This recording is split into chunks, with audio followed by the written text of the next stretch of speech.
Imagine stepping into a city over 2,500 years ago, where the air smells of incense and the heat of the desert sun is softened by the shade of towering terraces. Cascading vines, exotic trees, and flowing water surround you, suspended in midair like a dream.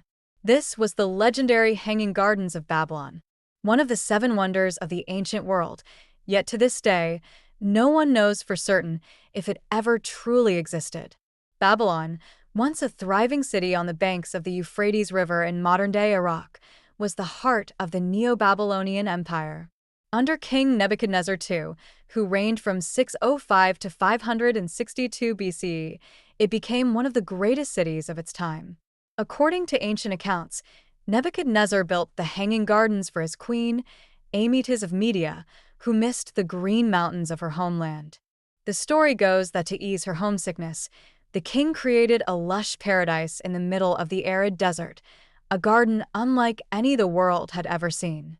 But here's the twist. No Babylonian record ever mentions the gardens. All of our information comes from later Greek historians like Strabo and Philo of Byzantium. So, what's the truth? There are two major theories about the garden's existence. Theory 1. They did exist in Babylon just as tradition says.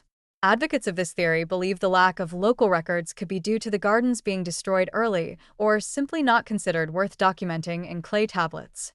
Theory 2. The gardens were never in Babylon at all, but in Nineveh, 300 miles to the north. In 2013, Oxford researcher Stephanie Daly argued that the Hanging Gardens were actually built by the Assyrian king Sennacherib, not Nebuchadnezzar.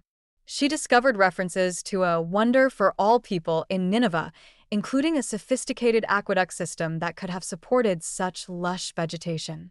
The Hanging Gardens were said to rise in a series of terraces, almost like a green ziggurat. They might have stood up to 75 feet tall, a monumental feat in ancient times. But how could ancient engineers support so much weight? Some sources suggest they used baked bricks and waterproofing with asphalt and lead. An advanced irrigation system, possibly using an Archimedean screw or chain pump, would have lifted water from the river below to the top terraces, creating a continuous waterfall effect. If true, it would make the gardens not just beautiful, but an engineering marvel far ahead of its time. Regardless of their existence, the Hanging Gardens have left a deep imprint on culture. They've inspired generations of artists, architects, and writers. From Renaissance paintings to modern rooftop gardens, the idea of bringing paradise into the city owes a lot to this ancient concept. Even today, Babylon evokes a sense of wonder and mystery. The gardens symbolize not only luxury and love, but the human desire to reshape nature, to bend the environment into beauty.